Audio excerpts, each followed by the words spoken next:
and despair. The Kenya Red Cross Society is the local standard bearer of this magnificent tradition. Through the enactment of the Kenya Red Cross Societies Act of 1965, the government affirmed its credentials as a voluntary organization and recognized its role as a vital auxiliary to the public authorities mandated in the humanitarian field. Today, the Society's contribution to humanitarian emergency response is indispensable. In the pursuit of sustainability, it has extended its role to the facilitation of communities in alleviating human suffering and the promotion of communities' well-being, health, and resilience. Through this, the Society has translated the powerful language of humanitarianism to our local situation. I applaud your efforts in building an organization that exemplifies passion and compassion. Under disaster risk management, the Society works to minimize adverse effects of calamities by enhancing preparedness, implementing mitigation measures, and developing effective response mechanisms. The recently launched ground offtake of slaughter program across 13 drought-stricken counties brings together the Kenya Meats Commission and the Kenya Red Cross in a salient example. It aims at mitigating pastoralist losses from livestock deaths while relieving hunger and malnutrition in our arid and semi-arid rangelands by purchasing 27,000 livestock to assist nearly 270,000 households keep the drought at bay. At the same time, I am aware that the Society runs a robust health, nutrition, and social service program, which targets households affected by conflict and drought. COVID-19 worsened already desperate conditions in certain parts of our country that were ravaged by insecurity and drought. Access to life-saving health services was disrupted, and the most vulnerable people were exposed to extreme suffering. This program has also helped many, especially children, get another chance at life and its infinite possibilities. I'm also aware that the organization development dimension supports effective service delivery through well-trained staff, complemented by a countrywide network of members and volunteers coordinated from the Society's branches and regions. At the heart of the Society's mandate are members and volunteers. Indeed, I understand volunteerism as the foundation of the Red Cross movement, legacy, and vision. I'm also aware that the Society has stood with the people of this country in their darkest moments of pain, suffering, and sorrow. Like a true friend, it held our hands when we lost 6-7 children in a school fire in 2001. You stood with us during drought from time to time, and you have been by our side when our brothers and sisters were killed by criminals in Westgate, Garissa University, and the Dusit 2 Hotel. In these harrowing moments, the Society's solidarity has sown the seeds of hope, which enabled this nation to go forward again. I extend deep appreciation for all the 240,000 members and volunteers of the Kenya Red Cross, wherever they are, for what they have done for our communities and for their readiness to give their best whenever called upon. It is in this spirit of profound admiration, immense appreciation, and tremendous gratitude that I humbly accept your invitation to serve as the patron of the Kenya Red Cross. In so doing, I am aware that this patronage is traditionally conferred to the head of state. Nevertheless, I do not take it for granted, and I want you to know that I am aware of the magnitude of this role and proud to be associated with you. I also commend you for your intention to install all governors as patrons of their respective county Red Cross branches. This will go a long way in strengthening your organizational development by enlarging your regional footprint, thereby enhancing your network of members and volunteers. We are in the grip of the worst drought in 40 years.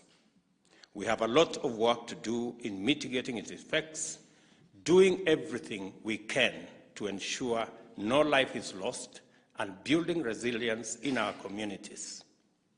Let us therefore advance our collaboration into new domains. The ongoing drought in the country is the worst in 4 decades. It has affected 20 of the 23 traditionally ASAL counties and 45 wards in 9 additional counties in Mount Kenya, Rift Valley, and the Lake Victoria regions are also affected by drought. 11 counties in the traditionally ASAL are in drought alarm phase. This includes Turkana, Marsabit, Samburu, Isiolo, Laikipia, Mandera, Wajir, Garissa, Tana River, Kajiado, and Kitui. 4.5 million people in the ASALs and a further 846,000 in the non-traditional ASAL counties face acute food insecurity and require immediate relief assistance. 942,000 children below 5 years and 135,000 pregnant and lactating mothers require treatment for acute malnutrition. Affected counties are facing acute water shortages, which has severely affected access for domestic and livestock use. Most ASAL counties are facing vegetation deficit, thus limited availability of palatable livestock forage. An estimated 2.5 million livestock deaths have been reported across all species.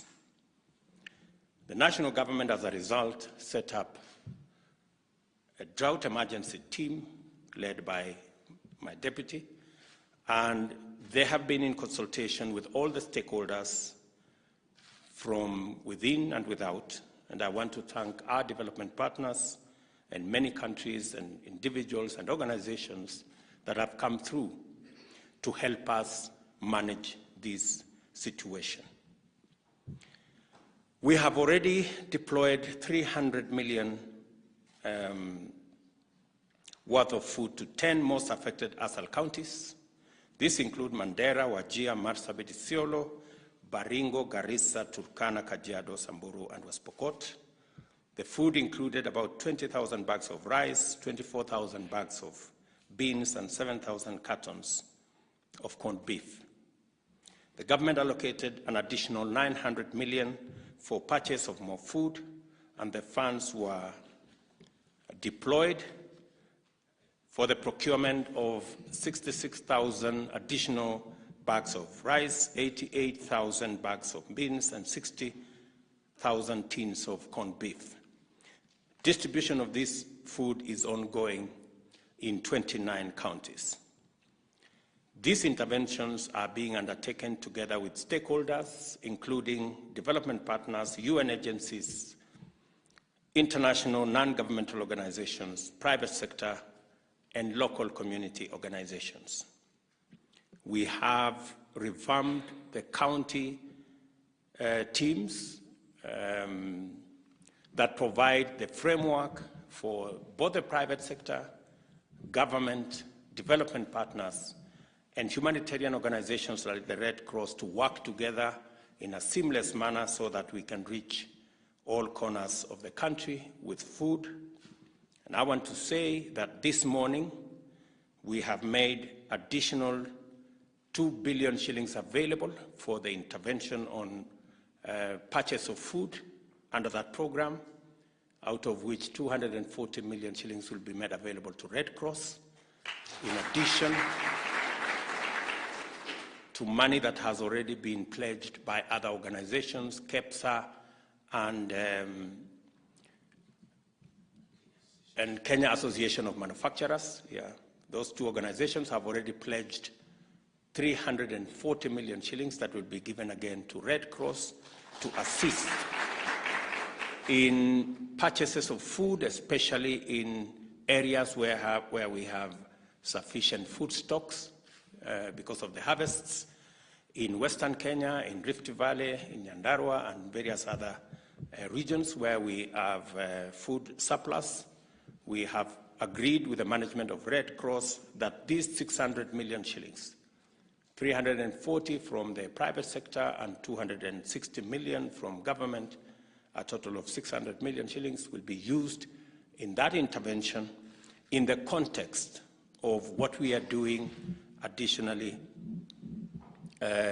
across the country. And as I have said, because the situation is both urgent and the situation is also dire, we have agreed that additionally to the 3.2 billion shillings government already made available, we are making again this morning an additional 2 billion shillings to support this food distribution mechanism.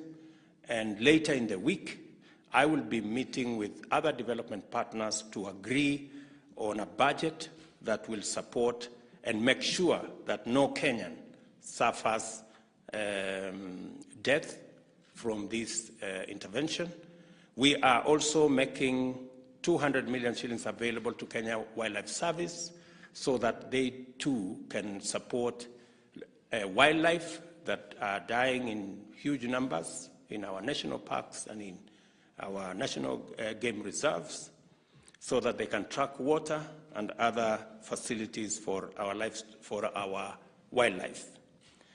I also want to say that we are making available corned beef for most of our school-going children in ASAL and arid and semi-arid areas, again to ensure that school attendance is not affected by this current drought. We acknowledge the pattern of extreme climatic conditions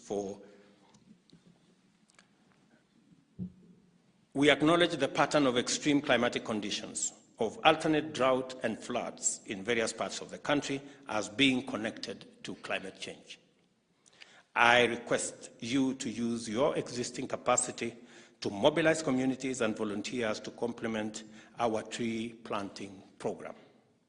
It is our aim to plant 5 billion trees in the next 5 years, and the initiative rolled out by the Red Cross is an excellent start. I expect you to go further and join us in sensitizing our communities about climate change and ways of building resilience through innovative programs to enhance food security. As I assume my new role as your patron, I am encouraged by your legacy of admirable accomplishments and motivated by the prospects of effective and transformative collaboration, even as we stride into a brave new world of challenges unprecedented in type and scale. With your profile as an effective institution, powerfully grounded vision, resonant mission, and formidable body of staff, members, and volunteers, there is every reason to be optimistic. I therefore look forward to a strong, productive partnership in being there for our people to offer relief during emergency and preparedness at all times. I am mindful and highly appreciative of the important role played by the Kenya Red Cross regionally and internationally. We are proud of the enhanced peer-to-peer support that you offer other national societies in various thematic areas. I also take this opportunity to congratulate Dr. Aisha Mohammed on her election to the governing board of the International Federation of Red Cross and Red Crescent Societies. Congratulations, Madam. This achievement demonstrates the confidence you have internationally and reflects the high regard that the Kenya Red Cross is held globally. I wish you success in your endeavors, and as requested by your governor, I look forward to coming to socialize myself with my new role as your patron and make sure that I understand what my role is, and I also understand how the organization is, and I hope when I come, you will welcome my comments. I look forward to that engagement because I think it's the time for us to build this organization. You have already a track record that the people of Kenya appreciate, understand, and associate with. And as I have said, we are in the middle of drought, and we have agreed this morning with the management of Red Cross that they will specifically work with us in Turkana County and all the other marginal counties in making sure that no corner of any county is left behind and no corner of any of our counties does not have access to food. I look forward to working with you, and as I have said, this morning the government of Kenya has made an additional 2 billion shillings available, and we are looking to work with our development partners to raise an additional 10 billion to be able to manage the current drought and ensure that no part of our country is unfairly affected by drought, and that we manage all the food reserves. I want to, my good deputy has already held the various meetings to make sure that the coordination is seamless and there are no duplications. The county coordination committees have been refocused so that the county governments, the national government, UN agencies, development partners, humanitarian organizations are working together in a seamless manner so that we can not only leverage on the economies of scale, but we also ensure that no part of any county is left behind. I am very confident that with these interventions, working with county governments, working with development partners, and humanitarian organizations like Red Cross, we should be able to tackle this challenge, even as we focus on making sure that we deal firmly and decisively with the effects of climate change. And as we have said, as a government, apart from dealing with the current situation of drought, we are also making sure that we have continuous, sustained, predictable supply of food in our country. And that is why we are investing in fertilizer, we are investing in good quality seed, we have a huge program on irrigation, and we will be working with the Kenya Red Cross and other humanitarian organizations to build capacity in our communities, even as we build the infrastructure to harvest water.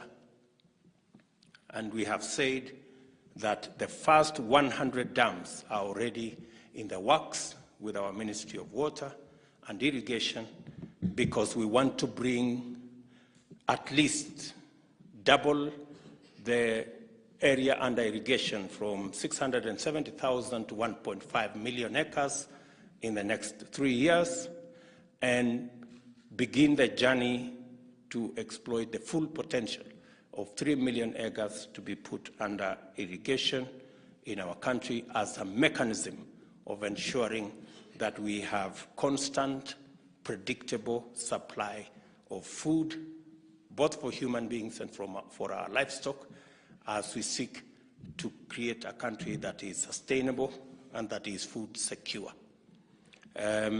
We are going to work together with Red Cross. I remember we went to Elgeyo Marakwet with Red Cross. They had a program there. Unfortunately, that program was overrun by cattle rustlers, but I want to promise you we will put cattle rustlers in their place, and we will make sure that those programs come to support communities in those areas. Asanteni sana, I wish you well, and you have my support. Asanteni. Thank you. Okay. My name is Esther. I'm from Kiambu County, Shianda Ward. I learned about this factory from a fundi, actually. He's the one who referred me. That's why I got to know your location and your prices. Was received well when I came to place an order. It has been delivered as ordered. That's why we elected him to office.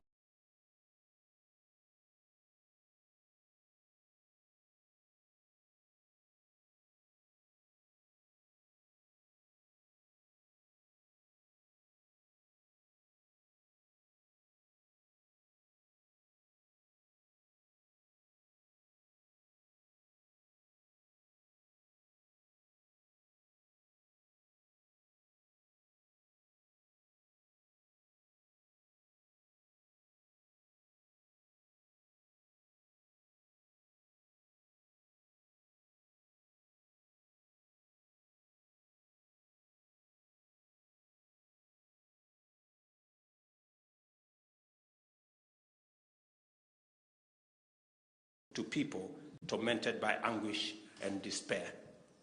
The Kenya Red Cross Society is the local standard bearer of this magnificent tradition. Through the enactment of the Kenya Red Cross Societies Act of 1965, the government affirmed its credentials as a voluntary organization and recognized its role as a vital auxiliary to the public authorities mandated in the humanitarian field. Today, the Society's contribution to humanitarian emergency response is indispensable. In the pursuit of sustainability, it has extended its role to the facilitation of communities in alleviating human suffering and the promotion of communities' well-being, health, and resilience. Through this, the Society has translated the powerful language of humanitarianism to our local situation. I applaud your efforts in building an organization that exemplifies passion and compassion.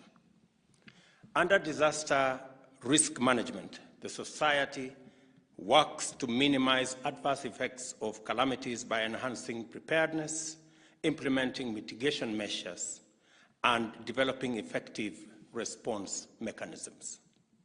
The recently launched ground offtake of slaughter program across 13 drought-stricken counties brings together the Kenya Meats Commission and the Kenya Red Cross in a salient example. It aims at mitigating pastoralist losses from livestock deaths while relieving hunger and malnutrition in our arid and semi-arid rangelands by purchasing 27,000 livestock to assist nearly 270,000 households keep the drought at bay. At the same time, I am aware that the Society runs a robust health, nutrition, and social service program, which targets households affected by conflict and drought.